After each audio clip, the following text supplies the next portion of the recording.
주님께 나 주님께 오직 주께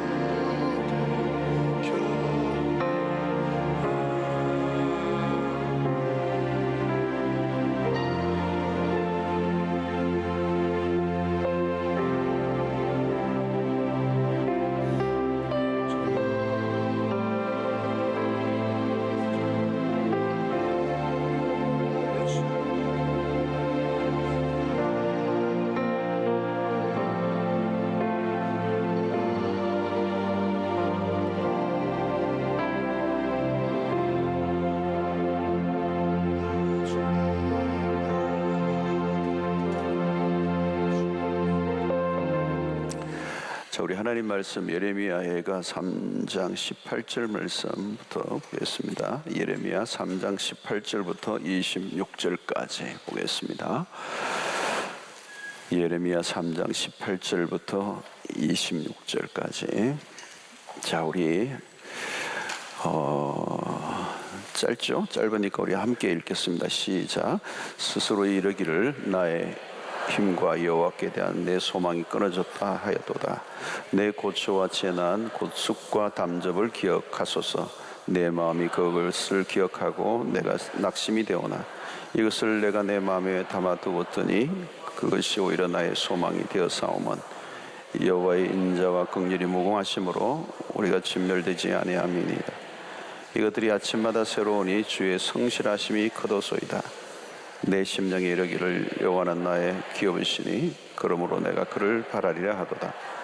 기다리는 자들에게나 구하는 영혼들에게 여호와는 선하시도다. 사람이 여호와의 구원을 바라고 잠잠히 기다림이 좋도다. 아멘. 예레미야 선지자는 우리가 잘 아는 것처럼 눈물의 선지자. 왜냐하면 그 시대가 굉장히 비극적인 그런 일들이 많이 났던 시대이기 때문에 그렇습니다. 예레미야라고 하는 선지자 이름의 뜻도 뭔가 시대적인 것을 암시하는데요. 주께서 내던지시다 그런 뜻이 있습니다. 좀 그 자체가 이름 자체가 그 시대 속에서 얼마나 또 어려움을 겪을 것인가 하는 것을 암시하고 있습니다. 그래서 이 깊은 절망 속에서 또 탄식이 터져 나오는 가운데 불렀던 슬픈 노래, 그래서 애가 그러죠. 그래서 이 예가서를 읽다 보면 곳곳에 슬픔과 비탄이 빼어져 나옵니다. 특별히 한때 아름다웠던 도시였던 예루살렘이 폐허로 변했습니다. 그리고 무너져 버린 이 도시, 하나님의 도성을 바라보는 선지자의 마음은 이제 피가 끓죠. 그리고 예레미야 선지자 역시 포로로 붙잡혀 있는 상황입니다. 포악스러운 시드기야 왕에 의해서 투옥되고 또 그의 삶도 생사가 어떻게 될지 알 수 없는 갈림길에 서 있었습니다. 자, 18절을 오늘 이렇게 보면 스스로 이르기를, 예레미야 선지자의 얘기입니다. 스스로 이르기를 나의 힘과 여호와께 대한 내 소망이 끊어졌다 하였도다. 소망이 끊어졌다는 표현을 쓰고 있죠. 여기서 무엇을 느낄 수 있습니까? 소망이 끊어졌다. 여러분들 가운데 이런 경험을 하신 분이 계십니까? 소망이 끊어진 경험. 손을 들어 펴주실까요? 소망이 끊어졌다는 거죠. 기대할 수 있는 게 아무것도 없는 상태. 자, 여러분, 우리가 기도하러 나왔는데요. 어떤 사람은 기도조차 할 수 없는 그런 순간을 경험할 때가 있습니다. 기도하러 나온 것은 그래도 이것은 괜찮은 상태예요. 아무리 힘들어도, 힘든 일이 있어도 기도하러 나온 것은 그래도 괜찮은 상태예요. 기도조차 할 수 없는 상태, 기도할 마음조차 다 마음의 문이 닫혀버린 상태가 될 때가 있죠. 희망을 걸 수 있는 게 아무것도 없다는 것입니다. 오늘 여기 보면 자신에 대한 희망은 물론이고 주변에 대한 희망, 특별히 하나님에 대한 희망을 가질 수 없다. 고난의 날카로운 칼날이 우리의 삶을 스치면 지나가기만 해도 아찔한 것입니다. 대부분은 흔들리는 것이죠. 그래서 오늘 20절을 보면 내 마음이 그것을 기억하고 내가 낙심이 되오나. 자, 여전히 그것을 기억하고 낙심이 됩니다. 낙심. 내 마음이 그것을 기억할 때 분명히 낙심이 된다. 현실은 여전히 절망적이에요. 자, 그러나 자세히 들여다보면 전환점이 오고 있어요. 어떤 변화가 일어나고 있음을 감지할 수 있습니다.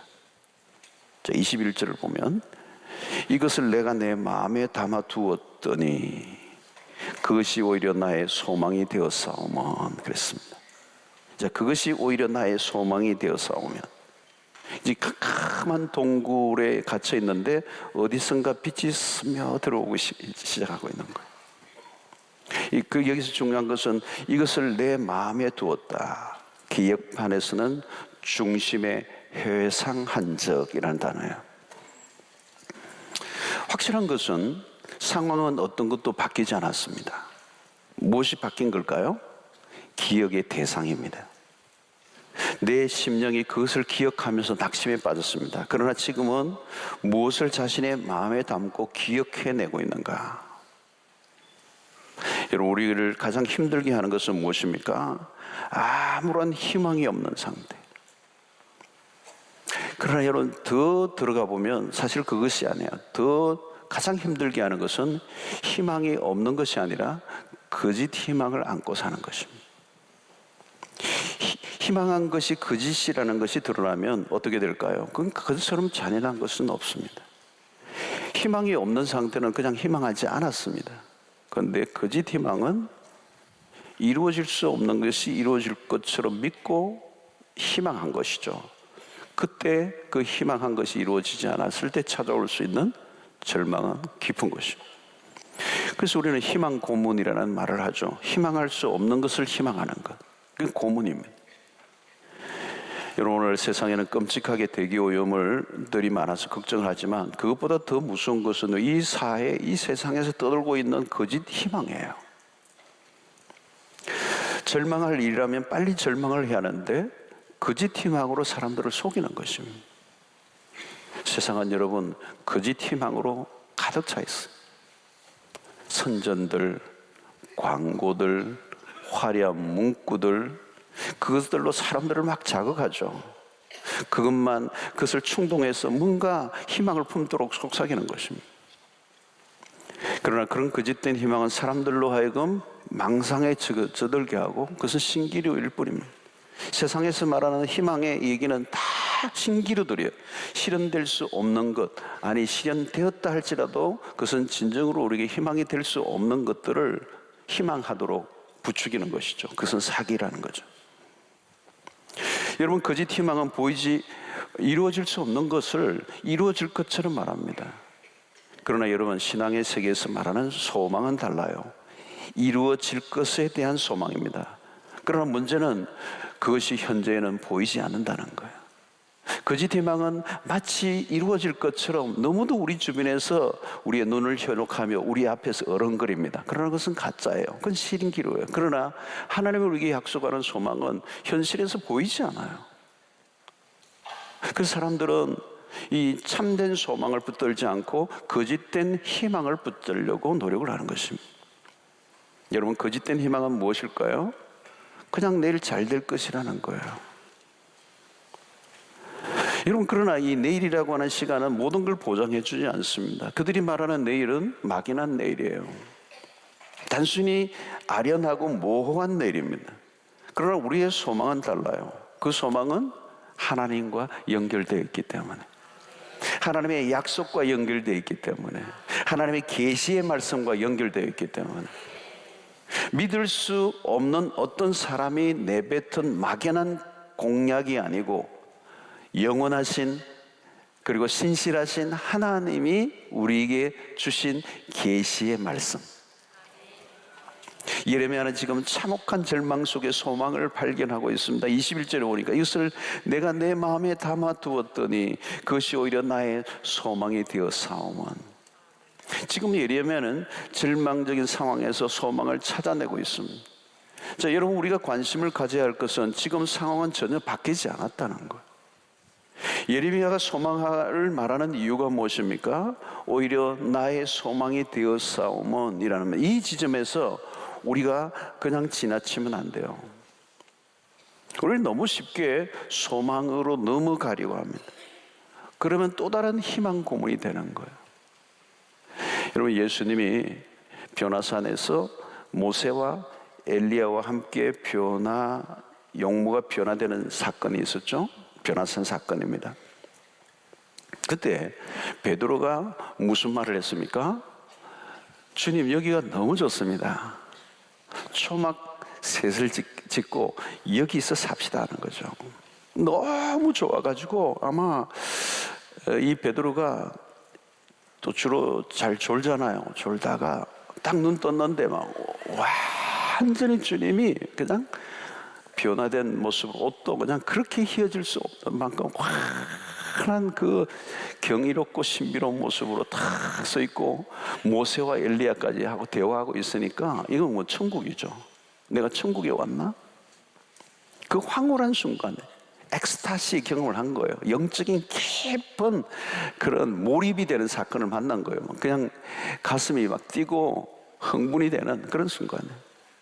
그러니까 이 베드로가 무슨 생각에 여기 있으면 좋겠다는 거예요. 이런 데가 어디 있느냐는 거예요. 골치 아픈 세상으로 내려가고 싶지 않은 거예요. 저는 옛날에 그 기도원에 가면 기도원에서 이제 며칠 기도하고 이제 기도만 하고 뭐 금식도 하기도 하고 밥 먹고 뭐 이렇게 하는 게 일상의 기도원 가면 아무것도 없잖아요. 그냥 막 밤에 기도하고 그냥 그 영적인 세계만 있잖아요. 너무 좋은 거예요. 공부도 안 해도 되고. 거기 있을 때는 다 뭐 먹는 걱정 안 해도 되고 아무 세상 걱정이 없어. 그냥 기도하고 그 안에서 은혜 받고 말씀 듣고 기도하고 찬송하고 진짜 좋아요. 내려가고 싶지 않은 거예요. 오늘 그 정도가 아니고 이 베드로는 어마어마한 상황을 지금 맞이한 거죠.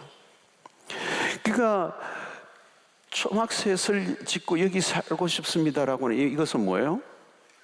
지금 잘못된 희망이에요. 잘못된 희망. 그는 지금 현실적으로 너무 어려우니까 그냥 삶이 힘드니까 이런 상황 속에서만 있기를 원하는 겁니다. 그러나 여러분, 그게 아니죠. 현실로 내려가야 되는 거. 그렇죠? 그리고 천국의 예고편이잖아요. 그것은 아직 우리에게 올 수 있는 환경이 아니에요. 그 성과는 잠시 맛배기로 보여준 것에 불과하지 거기서 영원히 머무르 있을 수는 없는 거예요. 그런데 여기에서 계속 있고 싶다는 거죠. 그래서 베드로는 참 거짓된 희망을 갖고 있는 거예요. 여러분, 현실적으로 너무 어려우면요, 빨리 안정을 찾고 싶어져요. 현실로부터의 도피를 하고 싶어요. 현실이 너무 힘들면. 그래서 어떤 사람은 결혼의 실패로 너무 힘들어지고 삶이 피폐해지면요, 어느 순간 힘들어지는 거죠. 근데 그때 어떤 남자가 탁 나타나가지고 좀 친절을 베풀어주면 그 인간이 사기꾼인지 바람둥이인지 분별이 잘 안 돼요. 그게 덜컥 이 구질구질한 이 환경으로부터 나를 벗어나게 해줄 남자처럼 보이는 거예요. 현실에 대한 도피에 대한 열망이 생기고, 그리고 나에게 가까운 이 남자가 뭔가 나에게 친절을 베풀면 마음이 확 바뀌어서 결혼을 하는 거죠. 욕망이 너무 강해서 현실 왜곡 현상이 일어나는 거예요. 그러니까 성급한 결혼을 하다가 인생을 불행으로 몰아넣는 경우가 있어요. 힘든 현실로부터 빨리 도피하라고 하면 위험하다는 거예요. 왜? 너무 힘들면 아주 손쉽게 우리의 문제를 해결해 줄 것 같은 거짓 희망들이 우리 앞에서 어른거리게 된다는 거예요. 분별력이 않는 거예요. 여러분, 가정적으로도 그래요. 부모들이 날마다 싸우고 집에 들어가면 전쟁터 같은 곳에서 막 그렇게 살면요, 결혼을 빨리 서두르는 사람들이 있어요. 결혼을 막 빨리 해서 이런 집구석에서 빨리 벗어나고 싶은 거예요. 그때 여러분, 거짓된 희망이 찾아오는 거예요. 중요한 것은 여러분, 빨리 내 현실의 어려움으로부터 도피하는 것, 피하는 게 중요한 것이 아니라 참된 소망을 붙잡아야 돼요. 자, 예레미야가 발견한 소망의 줄은 무엇입니까?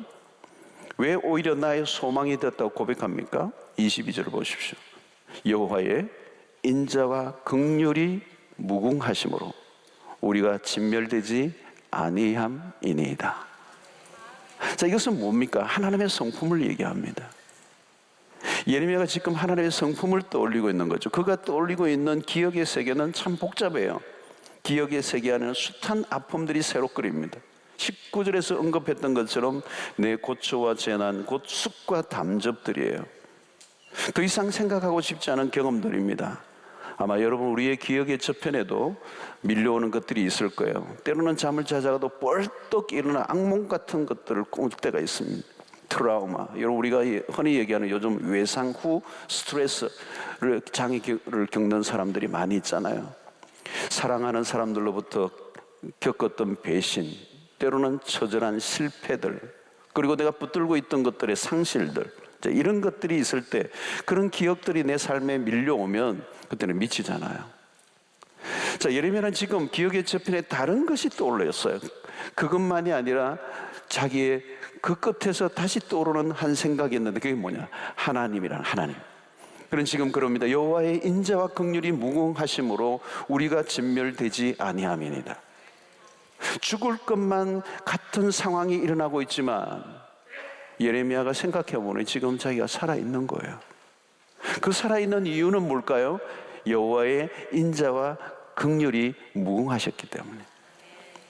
여러분 돌아보면 하나님의 인자와 긍휼이 없었던 적은 없었어. 그가 지금 무엇이라고 얘기합니까? 인자와 긍휼이 무궁하시다. 무궁하시다. 여러분 그런 하나님의 성품을 기억해내고 있습니다. 그것은 절망 속에 피어오른 소망의 꽃이죠. 불행만 있었던 게 아니에요. 우리의 삶은 실패와 불행만 늘어져 있는 것이 아니라 그 속에서도 하나님의 은총의 손길이 멈춘 적이 없었다는 거예요. 그러므로 여러분 우리에게 매우 중요한 것은 기억력이에요. 이스라엘 백성들의 치명적인 약점은 망각증이었습니다. 그들을 애굽에서 거쳐내시고 홍해를 가르고 인도에 내신 하나님의 기억이 종종 사라져버려요. 그리고 그들은 광야의 현실에 탓하며 원망하고 불평하다가 넘어집니다. 성도 여러분, 하나님은 어떤 분이십니까? 인자와 긍휼이 무궁하신 분이에요. 여러분 성경 속에서 강조하는 하나님의 아주 중심되는 성품이 뭔가 하면요, 헤세드예요. 룻기를 통해서도 룻기의 키워드가 하나 있다면 그게 뭘까요? 헤세드예요. 완전히 몰락해버린, 아무것도 없을 만큼 더 이상 소망이 보이지 않을 만큼 밑바닥까지 내려갔던 그 룻의 인생 가운데 그 룻의 인생이 그 끊어질 듯 끊어지지 않으면서 계속되는 그의 인생 가운데 결국은 보아스라고 한 남자를 만나 그의 인생에 꽃을 피우게 하는 그 깊은 곳 안에는 뭐가 흐르고 있는 거예요? 하나님의 헤세드, 주의 긍휼과 자비가 무궁하심으로. 여러분 여기에 무궁하다라고 하는 여기에 초점을 맞춰야 되면, 이 무궁은 뭘까요? 한두 분이 아니고 한때가 아니라는 것입니다. endless, 끝이 없는 시간적 개념이 아니라 하나님의 완전하심. 여러분 그러므로 소망은 어디로 연결되어야 합니까? 변함없는 하나님의 성품이라는 것. 그 성품을 그러면 우리는 어디에서 발견합니까? 바로 하나님의 계시의 말씀을 통해서. 그래서 여러분 우리가 성경을 읽을 때마다 날마다 관심을 가지는 것은 딴 게 아니에요. 하나님의 성품입니다. 세상의 사람들이 가지는 희망이 왜 절망으로 바뀝니까? 왜 세상에서 우리는 소망을 찾지 못하고 절망에 빠집니까? 세상의 사람들의 특징은요, 정보에 의존을 해요. 정보력이 곧 실력으로 인정받는 시대입니다. 그리고 우리는 부지런히 정보의 바다를 떠돌아다니며 내 인생을 구초로 해줄, 내 위기에서 일어나게 해줄 어떤 정보를 찾아내기 위해 애를 써요. 부지런히 그 떠도는 정보에 자신의 운명의 줄을 내맡깁니다. 누가 어떻게 하더라, 뭘 하면 돈이 된다 하더라, 그것 따라 하면 잘 산다 하더라, 대박, 누구를 만나고 뭘 하면 대박이 터진다 하더라. 어떤 사람은 그런 얘기 하더라고. 어느 그 복권도 어느 매표소에서 잘 터진다 하더라. 뭐 그런 게 있대요. 여러분들은 전혀 모르시네요. 신랑해서 이 복권 안 사시죠? 아니 사시는 분이 있더라고. 신자인데도 열심히 사더라고요. 하여튼 터지면 반은 하나님께 드리겠다고 그러면서 내 기도하는 분들이 있더라고요. 예수 믿는데도 복권을 사는 분들이 있더라고요. 호주에 보니까 그런 분들이 많아요. 많이 하거든. 인스턴트 그거 어디 가면 모든 곳에 그게 다 있어요. 여기 우리 한국은 좀 그런 게 없는 것 같은데 모든 요즘 우리로 치면 편의점 같은 것 같아요. 곳곳에 그냥 끌도록 해놨어요. 끌도록. 그 할머니들도 그 연금이 나오는 날이 목요일 날이 주 단위로 나오는데 목요일 날이 그 연금이 나와요. 그 목요일 날 가면 전부 다 할머니들 줄서가 떨면서 막 그 할머니 그 복권 타가 뭐 하실는지 모르지만 계속 덜덜덜덜 떨면서 막 끌고 있는데 아이고 참 안 됐어요. 안 됐어. 거기에 자신의 운명을 맡기는 거예요. 예? 떠도는 이 세상에 무엇이 나를 내 인생을 건져줄 것처럼 예? 어떤 대학 어떤 과에 뭐 아니면 어느 회사에 취직을 뭐 어떻게 하면 내 인생이 펴질 것 같지. 여러분 우리의 운명을 떠돌아다니는 풍문이나 소문이나 정보에 매달려 있다는 건 비참해지는 거예요. 여러분 세상에 떠도는 소문과 그 정보에 내 삶을 맡길 수가 있으면 거기에 우리의 희망이 있을까요? 오늘날 여러분 날조된 정보가 얼마나 많습니까? 뭐 요즘은 인터넷 병에 걸려가지고요, 인터넷 유튜브 해가지고 뭐 그냥 모든 정보를 거기서 다 캐내서 거기에서 뭔가 희망을 찾아보려고 애를 쓰죠. 여러분 어떤 사람에게 우리의 미래를 맡길 수가 있습니까? 모두가 불확실하고 모호한 일입니다. 예. 이 송정에 한 번씩 제가 그 바닷가 쪽에 송정 바닷가 쪽에 이렇게 가면 꼭 그게 운명 사주 팔자 차가 한 대 딱 있더라고. 그 앞에 또 젊은이들이 또 앞에 앉아가지고 또 그거 듣고 있는 사람도 있더라고. 얼마나 불쌍해요, 여러분. 여러분 우리의 정보에 맡긴 인생은 불안해질 수밖에 없습니다. 세상을 보십시오. 사람들을 보아요. 희망에 지쳐 쓰러진 사람들로 가득해요. 낙관주의자들이 있습니다. 그러나 속을 수밖에 없는 희망에 아직도 목을 메고 있을 뿐이에요. 우리가 귀를 기울여야 하는 것은 소문이 아니고 세상의 정보가 아니고 하나님의 계시, 하나님의 언약인 말씀, 변하지 않는 영원한 말씀. 예레미야는 아까는 달리 분위기가 완전히 바뀌고 있죠. 23절에 이것들이 아침마다 새로우니 주의 성실하심이 크시도소이다. 이 말은 뭡니까? 여러분 하나님은 변함이 없으신 분이라는 거예요. 여러분 우리가 믿을 수 있다는 말은 변함이 없어야 돼요. 변함이 있다면 우리가 어떻게 믿을 수가 있겠습니까? 주의 성실이 크도소이다. 하나님의 성실이 크다는 표현은 무엇을 의미합니까? 예레미야는 자신의 삶 속에 경험했습니다. 이전에 성실이란 하루 이틀의 경험으로 말할 수 있는 게 아니죠. 오랜 세월을 두고 경험할 때 나올 수 있는 표현이에요. 주의 성실이 크도소이다.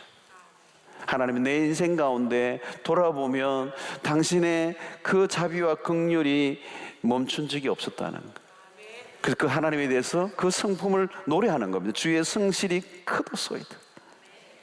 사랑하는 성도 여러분, 하나님의 성실은 일시적으로 한 번씩 감정을 따라 왔다 갔다 하는 그런 성실이 아니에요. 우리는 인간에게서 만날 수 없는 그 하나님의 성실은 변함이 없으신 영원한 당신의 백성들을 향하여 끊인 적이 없는 그런 성실이라는 겁니다. 여러분 이 성실이란 변덕스럽지 않은 그리고 불규칙지지 않는 변함이 없는 태도입니다. 여러분 우리는 성실하지 않아요. 특히 하나님에 대해서 성실함이 부족합니다. 그러나 하나님은 우리에 대한 성실하심은 크고 크도소이다. 자, 그런데 오늘 여기에 참 놀라운 표현이 그거죠. 이것이 아침마다 새로우니. 이것은 놀라운 표현이에요.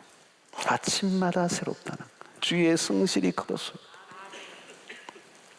이런 매일 죽을 것 같고 모든 것이 끝날 것 같았어요. 그러나 여기까지 올 수 있었던 것은 한 가지요. 아침마다 새롭게 다가오신 하나님. 여러분, 오늘 이 부분이 너무도 은혜롭게 와닿는 부분이죠. 아침마다 새로우니 They are new every morning. 지난밤에는 죽을 것 같았어요. 그런데 어두운 밤이 지나고 아침이 오면 새롭게 다가오시는 하나님을 만납니다. 선지자가 지금 바라는 것은 오직 하나뿐이에요. 매일 아침마다 새롭게 다가오시는 성실하신 하나님. 그가 아침마다 기대하는 것은 어떤 정보가 아니라 하나님. 여러분, 우리가 기대하는 것은 자비와 긍휼에 무궁하신 하나님을 아침마다 새롭게 만나는 것입니다.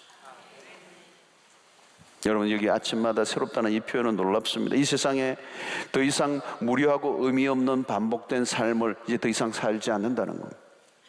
여러분, 우리 이전의 삶은 어떻습니까? 지겨울 정도로 반복이었어요. 그냥 날이 새도 새날이 와도 그 새날이 아니죠, 여러분.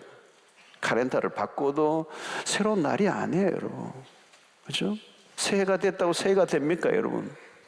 늘 지루하고 그저 그런 반복이에요. 새로운 집에 이사 간다고 새로운 삶이 시작되는 것도 아니고요. 새로운 친구를 만난다고 새로운 인생이 시작되는 것도 아니고요. 새로운 직장 간다고 새로워지는 것도 아니에요. 여러분, 솔로몬이 무슨 얘기합니까? 해 아래 새 것이 없다는 거예요. 아이디어가 새롭다고 새로운 인생이 시작이 될까요? 아니에요. 오늘날 우리는 고도의 문명이 발달하고 날마다 새로운 것들이 쏟아져 나오고 신상으로 가득 찬 세상을 살고 있습니다. 그러나 이전보다 더 빨리 식상해지죠. 그죠? 핸드폰 새로 바꿔보십시오. 희한하게 바꾼 그 이후에 너무도 빨리 신상이 나와요. 새로운 상품을 개발하는데 굉장히 빠릅니다. 사람들이 너무도 빨리 새로운 것을 찾기 때문에. 여러분, 우리 안에는 선한 것도 새로운 것도 없습니다. 죄를 짓는 것도 반복이에요. 성경을 보면요, 이전에 선조들이 지었던 죄를 똑같이 반복해요. 죄는 개발되지 않아요. 왜? 우리가 이전과 똑같은 사람이기 때문에. 그래서 여러분, 우리는 이 세상에 대해서 무한반복하는 이 세상에 기대할 것이 아무것도 없습니다. 그러나 하나님이 우리의 삶에 역사하시면 달라집니다. 아침마다 새로우니. 더 이상 어제와 같은 또 하루의 그런 늘어떨어진 삶이 아니라 새롭다는 거예요. 새롭다는 건 뭘까요? 날마다 우리가 흥분하고 감동할 수 있는 똑같은 하루는 없어요. 어제의 내가 아니에요. 우리는 새로운 피조물이 되었어요. 여러분, 오늘이 새로운 것은 어제 만난 하나님과 또 다른 하나님을 오늘 아침에 만났기 때문에. 여러분, 어떤 분은 그래요. 하나님도 이제 지루해졌다고, 똑같다고. 근데 여러분, 하나님은 그렇지 않아요. 하나님은 똑같은 분이 아니에요. 날마다 새롭게 다가오시는 분이에요. 저는 노을을 참 좋아하는데요. 노을을 많이 찍어요. 노을. 최근에 요 노을이 이쪽으로 서쪽으로 칠 때 찍는데 노을을 잘 찍어요. 한 번도 노을이 같은 날이 없어요. 한 번도 같은 적이 없어요. 놀라워요. 여러분이 이 자연의 한 일부분의 부분도 새롭게 연출되는 거거든요. 하나님이 똑같으실 수가 없어요. 우리가 전혀 다른 모습으로 다가오세요. 여러분, 이전에 내가 한 번도 경험해 보지 못했던 그 하나님을 오늘 아침마다 이 예레미야를 만나고 있는 것이죠. 아무리 알아도 더 알고 싶은 분. 여러 해 믿다 보면 식상해지는 그런 하나님이 아닙니다. 하나님이 하시는 일에 대한 수가 다 보여 미친이 드러나 이제 더 이상 바랄 것이 없는 그런 결론을 내려버릴 수 있는 하나님이 아니라는 겁니다. 어제 솟아올랐던 태양이 오늘도 떠오르지만 오늘은 다른 날이에요. 왜? 하나님이 오늘 또 새롭게 다가오시기 때문에. 하나님은 무궁무한하신 분이십니다. 하루도 같지 않으신 분이에요. 주님을 만난 오늘 하루는 이전의 모든 날과 전혀 다른 것입니다. 주님을 만나면 우리의 영혼은 새로워집니다. 예수를 만나기 이전의 첫날보다 주님과 시작한 한 날이 훨씬 더 낫죠. 아침마다 새롭다는 것은 무엇을 의미합니까?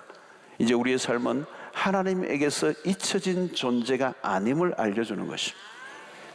심한 고통 속에 있을 때는 모든 게 끝난 줄 알았어요. 소망이 사라졌다고 생각했습니다. 그러나 아니에요. 하나님의 자비와 긍휼은 무궁하고 그것이 아침마다 새롭게 다가온다는. 성도 여러분, 하나님의 긍휼과 자비는 사라지지 않습니다. 마지막으로 예레미야 선지자는 어떤 태도를 보이고 있습니까? 24절을 보십시오. 내 심령에 이르기를. 예레미야는 자기 자신에게 지금 고백하고 있는 거예요. 자기 자신에게 얘기하는 거예요. 왜? 자기 자신의 심령이 그동안 매우 침체되고 무너져 있었어요. 그런데 이제 그는 자기의 심령에 말을 하기 시작해요. 무슨 얘기를 합니까? 여호와는 나의 기업이시니 그러므로 내가 그를 바라리라 하도다. 하나님에 대한 일종의 신앙 고백이면서 자기 심령의 고백이에요. 이제 일어나라는 거죠. 자기 심령에. 여러분들도 한번 해보시기 바랍니다. 때로는 여러분들에게 자신의 영혼과 자기의 마음에 여러분 선포를 하시길 바랍니다.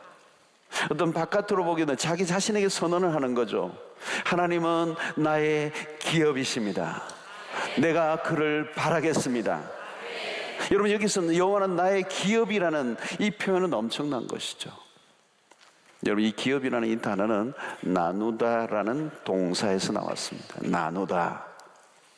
이 다른 표현은 주님은 나의 파트다는 거죠. 나의 부분이다, 그런 표현이에요. 세상의 모든 것은 아무리 많이 주어도 쇠하고 없어져 버립니다. 불안정하고 변질되는 것이죠. 그러나 여호와가 나의 기업이라는 말 안에는 엄청난 게 들어있는 거죠. 여러분, 여호와가 나의 기업이라면 감당할 수 없을 만큼 풍성한 은혜들이 우리 안에, 그 안에 다 담겨 있는 거예요. 여호와는 나의 기업이라는 그 안에 들어가 있어. 여러분, 하나님이 우리에게 주신 것들이 어떤 것입니까? 여러분, 주님이 우리에게 주신 것들이 어떤 것입니까? 그것은 구원입니다. 하나님의 구원, salvation. 죄로부터의 구원뿐만 아니라 우리를 영원한 천국에 이르게 하시는 그 구원의 선물. 여러분, 우리는 이 구원을 굉장히 약화시켜버리고 구원은 마치 그냥 평범하게 우리 모두에게 주어지는 일반적인 것으로 생각할지 모르지만 이 구원 안에 모든 게 담긴 게 있는 거예요. 여러분, 구원보다 더 큰 선물은 없어요. 그 아들을 통하여 우리에게 주신 그 여호와가 나의 기업이라는 표현은 그분이 우리에게 주신 최고의 선물은 구원이에요. 여러분, 구원을 얻었다면 다 얻은 거예요. 하나님이 우리에게 주신 그 구원을 빼앗아갈 자가 없는 것이죠. 하나님의 기업은 세상에 누구도 빼앗아갈 수 없습니다. 마귀가 빼앗아갈 수 없어요. 하나님이 주신 것이고 그 구원 안에 모든 축복이 다 담겨 있어요. 그 구원을 우리에게 허락하신 그분을 우리는 누구라고 그러죠? 아버지라고 불러요. 그렇다면 어떤 것입니까? 여러분, 아버지가 가지고 있는 모든 것은 나의 것이에요. 그분이 가지고 있는 그 모든 것들이 그 권세와 주권 아래 우리의 삶이 이끌림을 받는 것입니다. 그분은 우리의 구원자가 되실 뿐만 아니라 구원자가 되신다는 말은 우리의 삶의 보호자가 되시고 우리의 삶의 공급자가 되시고, 여러분, 하나님은 우리가 구하는 것보다 훨씬 더 많이 주시는 분이세요. 어떤 분은요, 기도 응답이 안 된다고 자꾸 짜증내시는 분들이 계세요. 하나님, 내 기도는 응답하지 않는다고. 저라도 한두 번 한 해도 외운 것도 아닌데 이제 다음 주부터 안 나올 거예요. 기도 주여 3차 아무리 해도 목만 아프고 응답도 안 되고. 철학 기도도 이제 지쳤어요. 근데 여러분, 가만히 생각해 보세요. 하나님은요, 우리가 기도했는데 응답 안 된다고 불평할지 모르지만 기도하기도 전에 이미 주신 게 너무 많아요. 구한 것만 주시면요, 그건 게임이 안 되는 거예요. 여러분, 구하지 않은 것을 이미 다 주셨어요. 구하지 않아도 다 주셨어요. 우리에게 있는 모든 게 그분으로부터 온 거예요. 어쩌면 여러분, 구한 것을 응답하지 않은 게 은혜일지 몰라요. 깨달은 분만 아멘 하시면 돼요. 구한 대로 다 주면요, 그게 우리에게 재앙이 될 때도 있어요. 여러분, 우리가 얼마나 하나님의 뜻에 합당하지 않는 기도를 많이 드릴 때가 있는지 몰라요. 우리는 하나님의 뜻대로 구하기가 쉽지 않아요. 그래서 성령이 단식하세요. 그러니까 여러분, 구하지 않은 것, 구한 것을 주시지 않아도 불평하지 마세요. 구하지 않았는데도 주신 게 얼마나 많은가를. 이스라엘 백성들이 그랬잖아요. 여러분, 그들은 정말 하나님이 만나와 매출하기를 발이 부르트지 않게 하시고 홍해를 건너게 하시고 날마다 그 백성들을 먹이고 입히셨는데도 불구하고 백성들은 뭐예요? 하나님 앞에 원망 불평하잖아요. 하나님 고기 안 주냐고, 질렸다고. 여러분, 여호와는 나의 기업이시니라고 하는 이 표현은 어마어마한 표현이에요. 여러분, 시편에서 자주 나오는 표현이죠. 여러분, 그 안에 모든 게 들어있어요. 여러분, 그럼 우리의 아버지가 되세요. 우리를 인도하시는 분이, 우리에게 모든 걸 공급하시는 분이에요. 우리를 보호하시는 분이세요. 그 아버지의 기쁨을 내가 함께 누리는 것이죠. 아버지가 누리는 평강 안에 우리가 함께 들어가 있는 것이죠. 여러분, 여호와는 나의 기업이시니, 지금 예레미야는 지금 그 표현으로, 그 고백으로 가고 있는 거죠. 하나님의 성품을 묵상하고 여호와의 자비와 긍휼이 무궁하시다라고 하는, 그것이 아침마다 새롭다고 표현했던 이 예레미야는 이제 뭐예요? 여호와는 나의 기업이십니다. 그 기업 안에 모든 게 들어있는 거예요.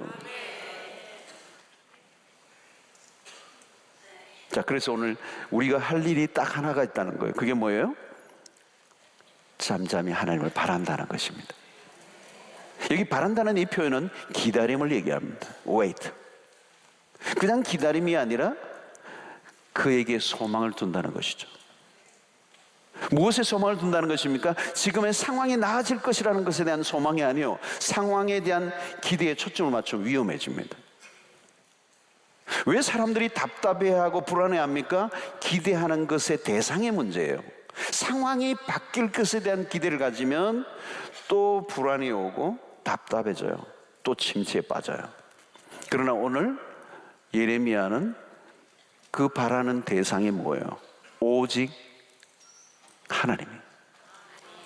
여러분, 우리가 바라는 것은 하나님의 성품이에요. 하나님의 자비와 긍휼하심. 그래서 오늘 25절 보십시오. 기다린 자들에게나 구하는 영혼들에게 여호와는 선하시도다. 26절, 사람이 여호와의 구원을 바라고 잠잠히 기다림이 좋도다. 여러분, 신앙생활의 가장 중요한 훈련 중에 하나가 뭐냐면 기다림이에요. 자, 이 기다림이라는 것은 어쩌면 수동태죠. 수동태. 우리가 할 수 있는 일이 아니기 때문에, 우리의 바라는, 기대하는 것은 우리가 이루어낼 수 있는 것이 아니기 때문에 우리는 하나님을 바란다는 것. 여러분, 기다리는 일이 쉬운 일이 아닙니다. 기다리는 시간에는 긴장도가 높습니다. 자칫하면 기다림에서 실패합니다. 그러므로 깨어 우리의 시선을 다른 곳으로 돌리지 않는 것, 기다리는 동안에 마음이 딴 곳에 팔리지 않는 것, 우리의 시선과 초점을 오직 하나님에게만 두는 것. 여러분, 종종 배신이라는 걸 하는 것은 어디에서 벌어지는 것입니까? 바로 이런 기다림의 자리에서 벌어지는 거예요. 왜? 그 하나님만 바라지 않고 눈을 다른 곳으로 옮기는, 유혹이 거기에 있는 거예요. 온갖 거짓된 속삭임들이 들려올 수 있습니다. 종말이 다가오면 그런 일이 더 극심해질 것입니다. 그러므로 우리에게 뭐예요? 믿음의 굳건함, 영적으로 잠들지 않고 영적으로 굳건해져서 우리가 바라는 소망을 오직 하나님에게만 두는 그 싸움이에요. 주만 바라라. 자, 왜 우리가 기다려야 합니까? 삶은 우리에 의해서 결정되는 것이 아니라 하나님에 의해서 결정되기 때문입니다. 답은 우리에게 있는 게 아니라 하나님에게 있어요. 성도 여러분, 세상을 보십시오. 깊이 들여다가 보면 어디를 보아도 답이 없어요. 모두가 아우성이죠.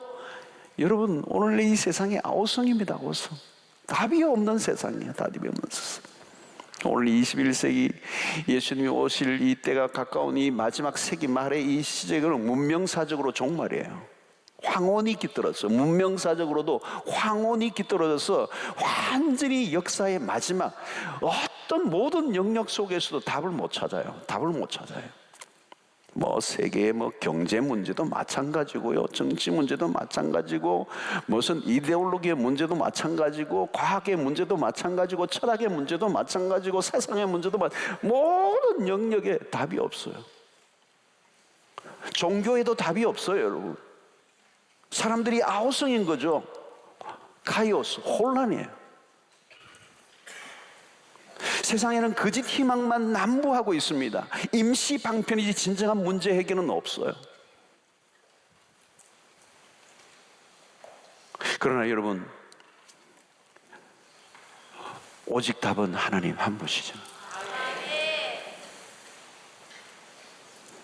여러분, 우리는 하나님이 어떤 분이신지 잘 알지 못해요. 마찬가지로 하나님이 하시는 일을 우리가 다 알지 못해요. 그러나 확실한 것은 하나님은 완전하신 분이라는 것, 그리고 우리에 대한 계획이 선하시다는 것. 여러분, 오늘날 우리는 이전보다 훨씬 더 악해지고 절망이 깊어지는 시대를 우리는 살고 있습니다. 어둠이 깊어져 가고 있어요. 믿음을 지키며 살아가기가 참으로 어려운 시대를 우리가 살고 있습니다. 어떤 분은 그런 얘기를 하더라고요. 믿음 생활을 한 이후에 삶이 더 힘들어졌다고 호소를 해요. 근데 여러분, 그건 당연한 얘기예요. 믿음을 따라 살면 이 시대 속에서 우리의 삶은 어려워질 수밖에 없어요. 잘못된 환상을 가지면 안 돼요. 어쩌면 점점 더 어려워져 갈 것입니다. 많은 사람들이 무너지고 가지고 있는 눈에 보이는 거짓된 희망을 쫓다가 하나님을 잠잠히 바라는 것에 실패하는 자들이 나오게 될 것입니다.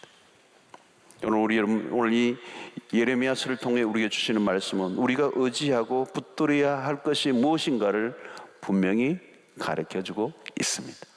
우리가 무엇을 바라보아야 합니까? 우리가 바라보아야 할 것은 오직 하나님이고 변함없는 하나님의 성품, 자비와 긍휼이 무궁하신 하나님의 성품을 바라보고 그 하나님만 잠잠히 기다리는 것, 그것이 우리의 신앙의 답이 될 줄로 믿습니다. 여러분, 그러므로 우리가 해야 될 것은 뭘까요? 기다린다는 것은 어떻게 기다리는 거죠? 어제도 기도했다면 오늘도 기도의 자리에 있는 것이에요. 그거예요. 기도의 자리를 지키는 것입니다. 그것이 믿음의 자리를 지키는 것이고, 그리고 잠잠히 하나님을 바라보는 것입니다. 우리가 할 수 있는 일이 아니라 하나님이 이 위기와 이 비극적인 상황을 거두어 내실 분은 오직 하나님밖에 없다는 사실을 믿고 그 하나님만을 바라보고 기다리는 것.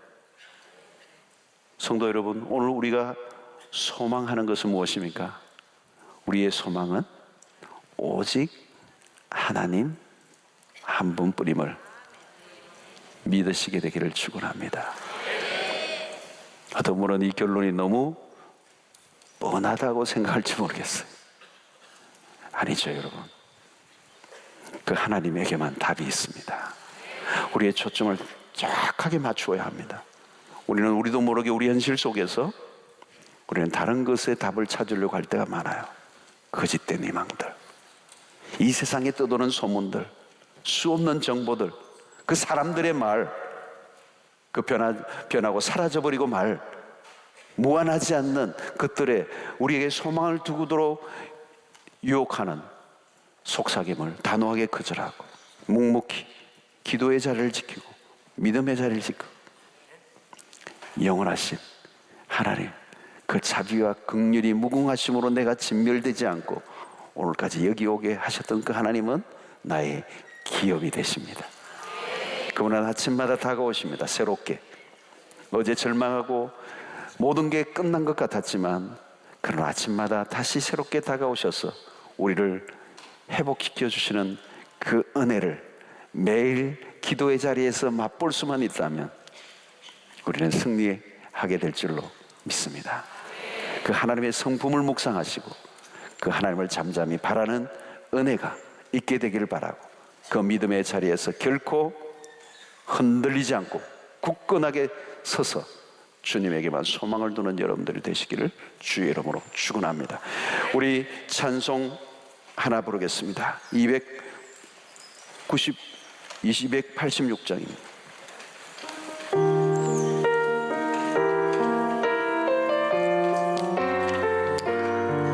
286장. 나의 영혼이 잠잠히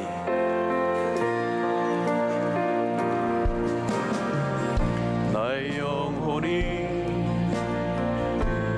잠잠히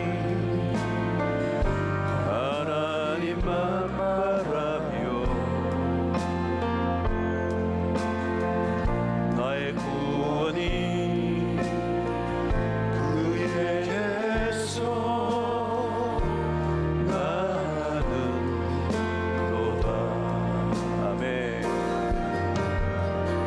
나의 영혼아 잠잠히 하나님만 바라라. 나의 영혼이 그에게서 나는 도다. 오직 주만이 나의 반석, 아멘. 나의 구원이시니 오직 주만이 나의 반석, 내가 요동치 아니하리.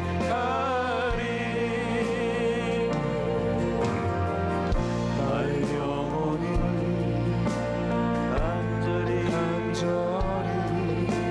여호와를 갈망하며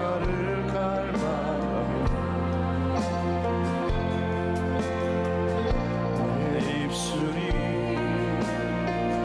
여호와를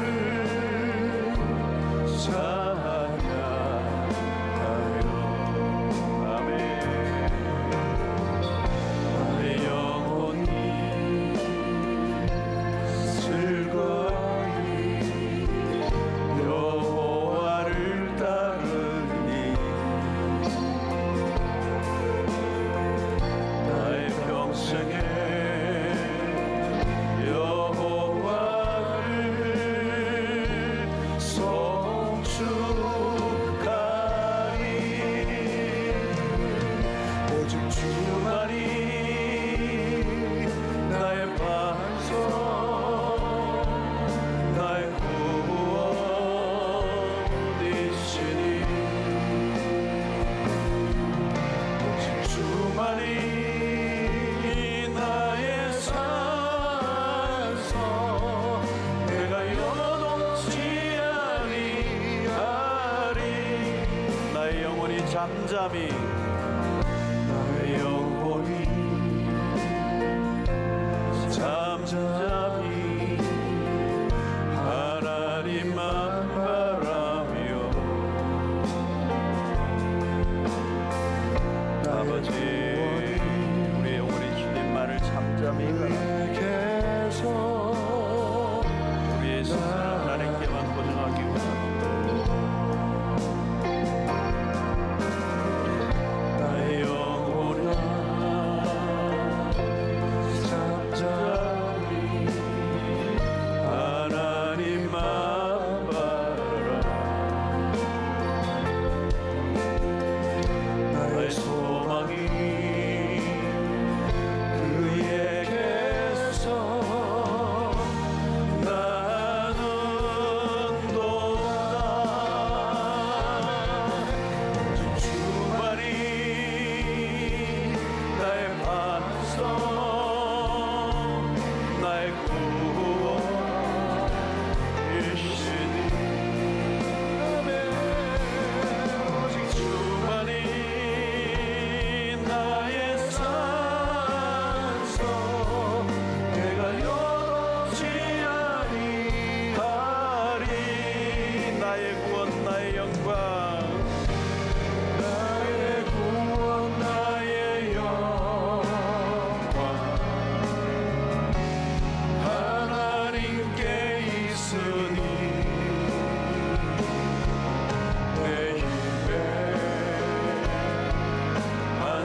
함께 말씀을 생각하며 기도하겠습니다. 우리의 오늘의 생각을 오직 심플하게 하나에 집중합시다.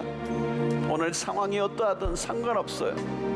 우리의 소망은 오직 하나님께만 두기를 원합니다. 하나님 한 분만으로 충분합니다. 다른 길이 없습니다. 오직 하나님밖에 다른 길이 없습니다. 우리의 시선을 하나님께만 고정하고 하나님만 바라게 하여 주시옵소서. 주여, 세 번 외치고 기도하며 나아가도록 하겠습니다. 주여, 주여.